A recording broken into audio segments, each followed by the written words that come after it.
Hey everyone, welcome back to Engelbard. Sure, I do a lot of Genesis and Mega Drive stuff on here, but I've always been kind of a Renaissance gamer who's owned and played games on multiple platforms. Because, I'll tell you a little secret, great games can be on any system. Crazy, right? So I figured today I'd take a look at some facts about the Super Famicom / Super Nintendo. There are plenty of interesting things and weirdness surrounding Nintendo's 16-bit system. Maybe you'll know all or some of this, and maybe you won't. Either way, here are 11 facts about the SNES that maybe you didn't know. 1. Nintendo originally intended to make it backwards compatible with NES games.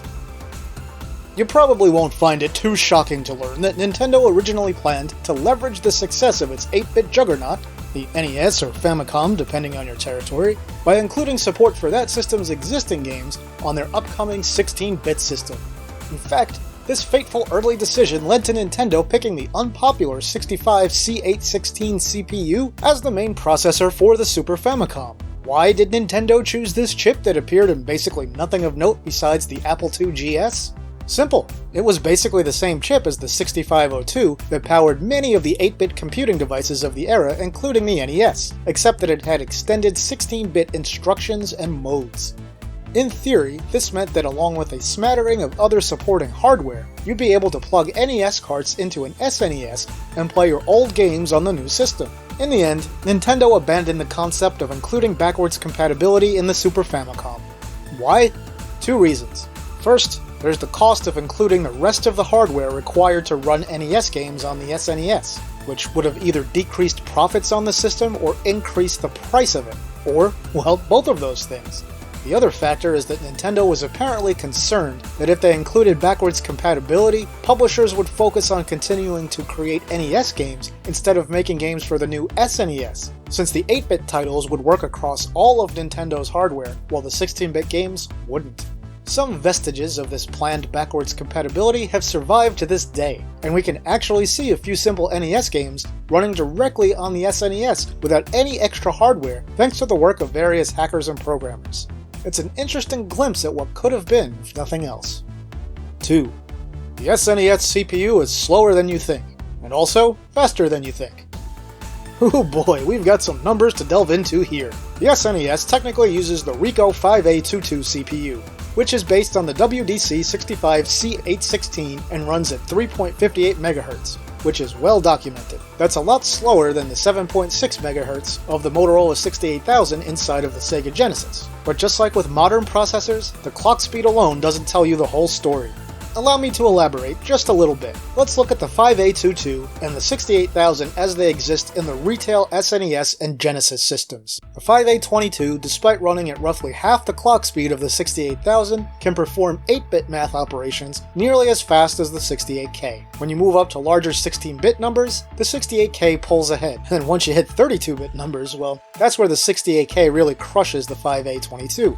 An interesting question here is how well would the 5A22 have performed if it was clocked at the same 7.6 MHz speed as the 68000 inside the Genesis? Well, in 8-bit operations, it would have probably still been pretty close. In 16-bit math operations, it would have been faster than the 68K, but it would have still lagged behind in 32-bit math operations.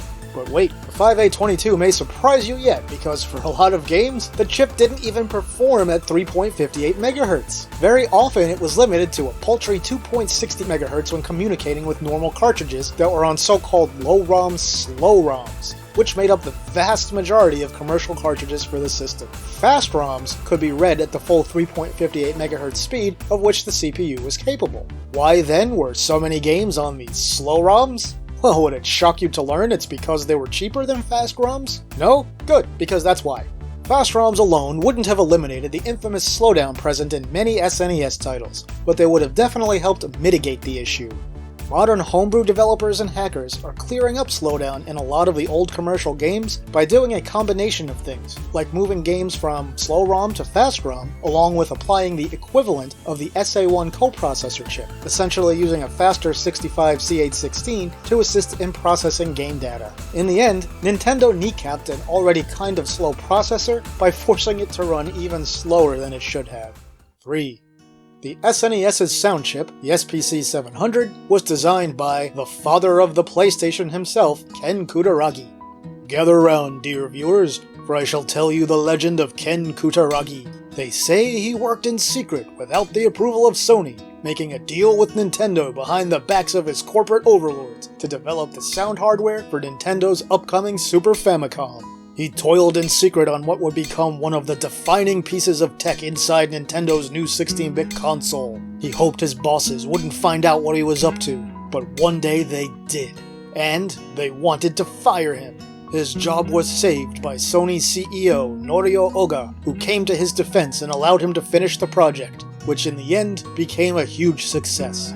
Okay, so is this what actually happened? Let's just say I doubt that the situation was quite so dramatic. Stories like these usually have a grain of truth and a field of exaggeration. Regardless, this is the story that's been retold in most places on the topic over the years, including in the excellent book Console Wars. Whether the dramatic elements of the story are true or not, Sony's Ken Kutaragi did indeed design the sound chip of the Super Famicom. That's right, the father of the PlayStation was kind of like the uncle of the Super Famicom.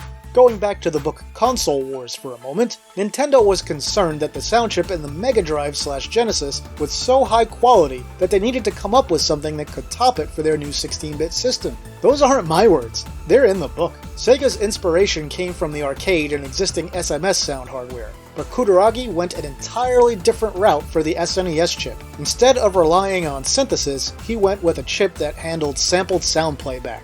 In the end, Kutaragi created something that really helped the SNES stand out when it was new, with some games being able to incorporate very natural-sounding orchestral music. While I want to keep things positive here, I think we also have to acknowledge that an awful lot of games for the system sounded terrible, with bad low-quality samples and an abundance of echo and DSP effects. Why did this happen? Primarily because of the sound chip's paltry 64 kilobytes of memory and an overzealous use of the new effects the chip offered.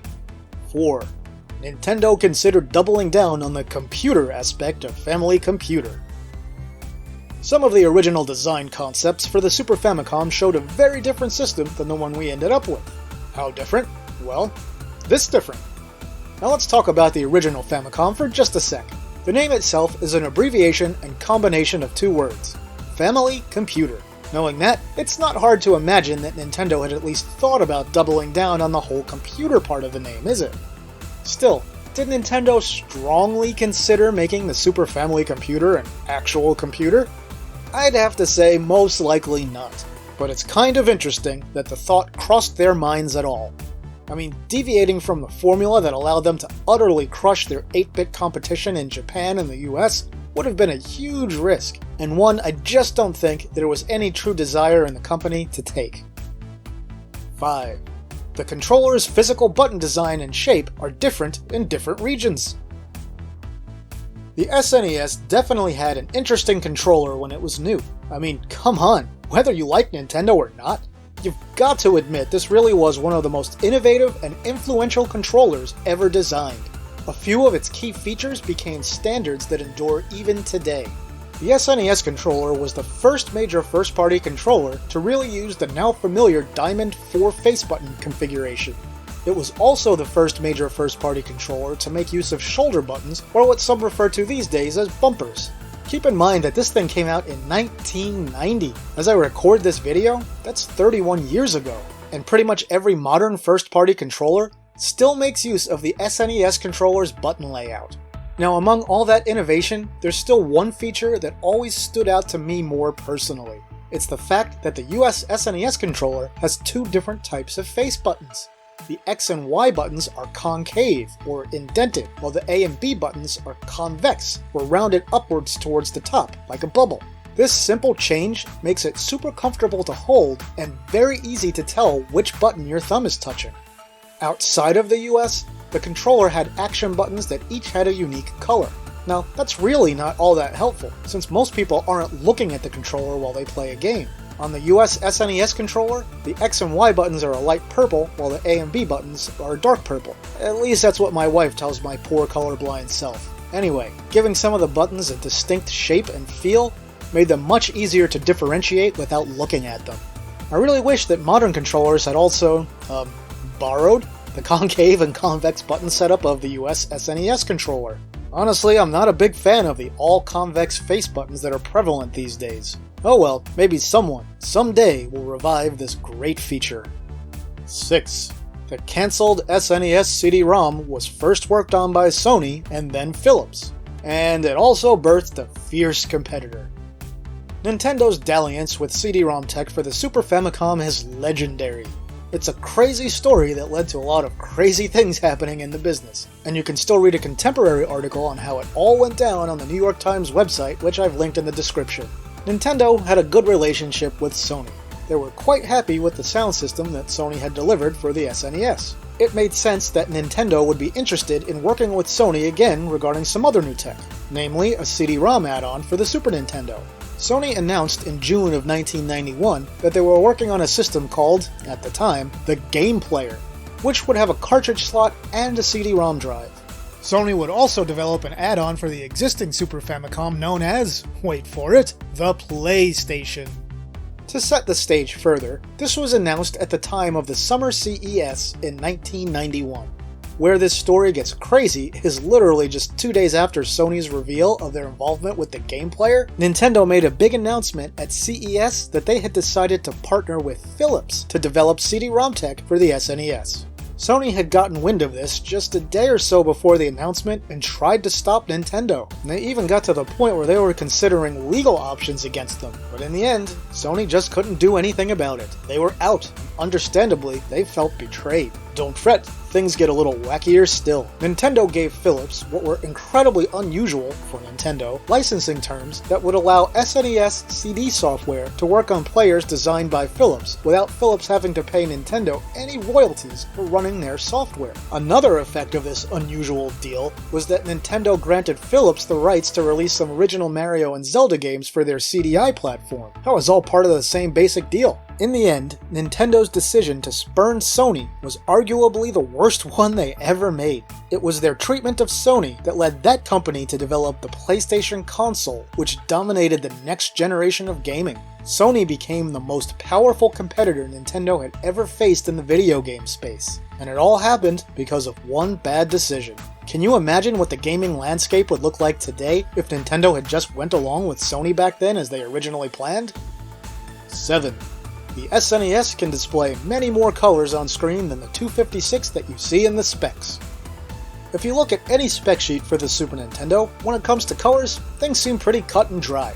The SNES has a total palette of 32,768 colors, from which it can display 256 at a time. Yeah, that pretty well sums it up for the most part. Or does it?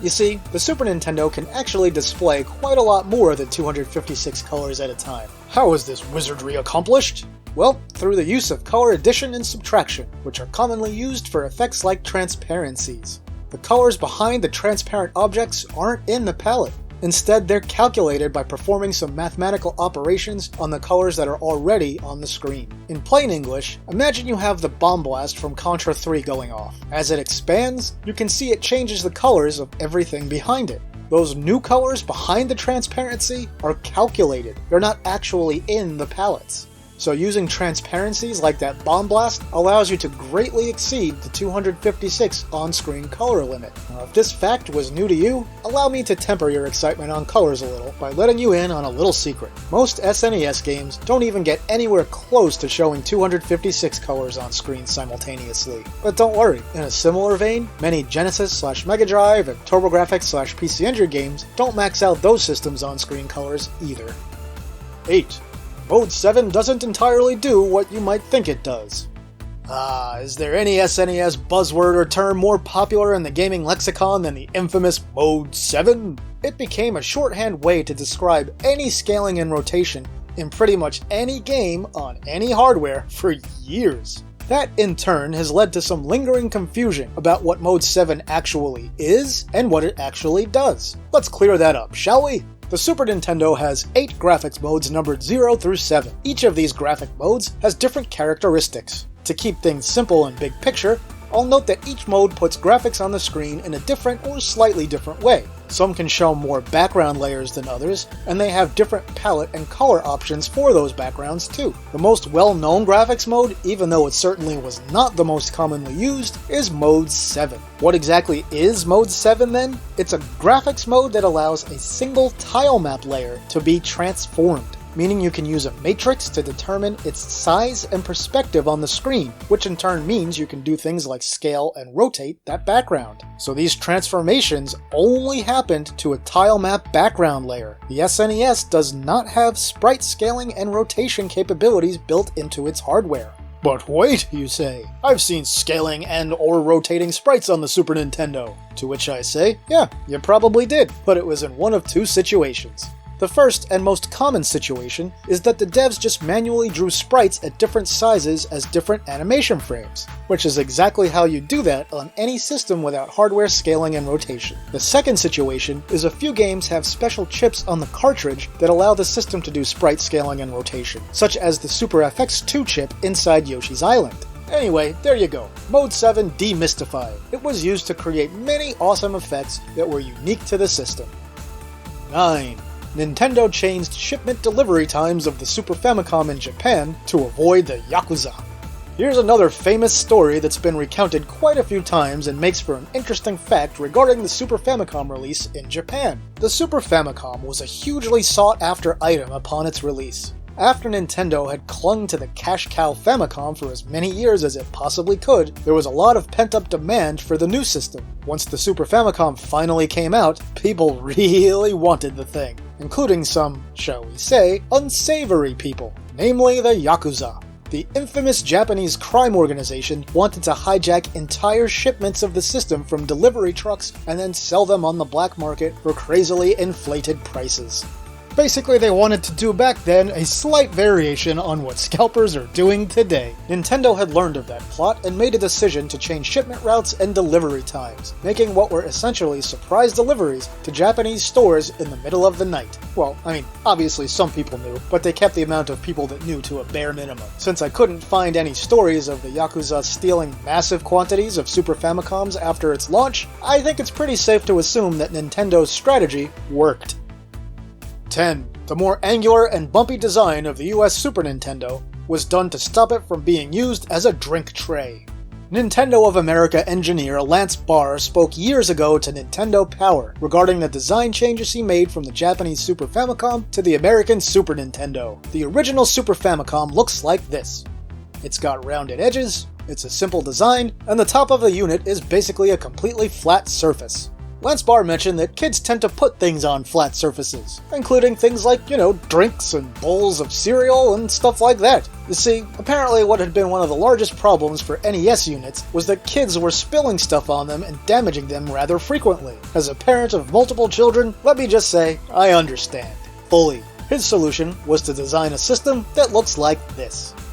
Lance Barr noted that with his design, which minimized flat surfaces on the console, that kids really wouldn't be able to rest a plate, a bowl, or a drink on top of the Super Nintendo. The cartridge slot speed bump and raised power and reset buttons saw to that. Many a system may have been saved. 11.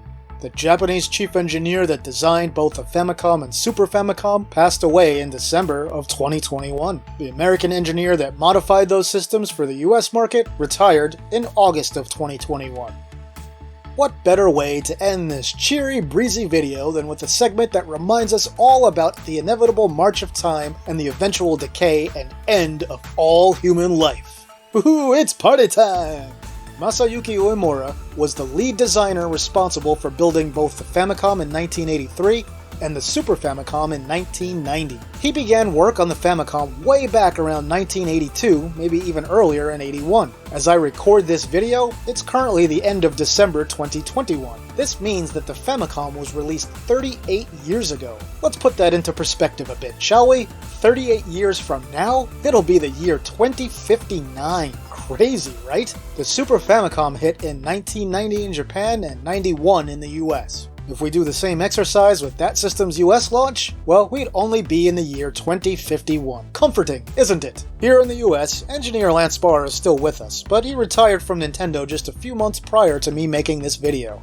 At the time of his retirement, he'd been with Nintendo for over 38 years. Given the timescale we're dealing with here, it's not surprising that people involved in the design of both systems have passed away or retired by now. Just imagine, for anyone that was 30 in 1982, today they'd be 69. Amazing how video games, often labeled a fad in the early 80s, have stayed with us all this time, isn't it? Alright, I can't end the video on that note, can I? Of course not. I'm not gonna leave everybody bummed out. Let's finish off with a positive message. Nintendo is a game company that has survived in this business, the only one that's still in the hardware game. They faced immense challenges from corporate giants Sony and Microsoft, and on a few occasions it seemed like they were doomed. Yet, here they are, surely in the twilight of what is the Nintendo Switch generation, not only surviving, but absolutely thriving. The Super Nintendo may not be my favorite system of all time, and sure, these days I get mad at a lot of the stupid consumer-unfriendly things that Nintendo still does. But you know what else? I'm glad that they're still here, and I hope that they will be for generations to come. What about all of you? Did you learn anything new in this video? What do you think is the most interesting fact about the SNES? Did I get something slightly wrong that you feel the need to ream me out over? Feel free to hit me up in the comments. That brings us to the end of another video, my retro gaming friends. If you enjoyed it, please like and share it. If you haven't yet, please subscribe and hit the notification bell. Also, I just recently launched my Patreon and Ko-fi pages if you'd like to help support the work that I do on this channel. With that, I'll say thanks for watching, and see me later.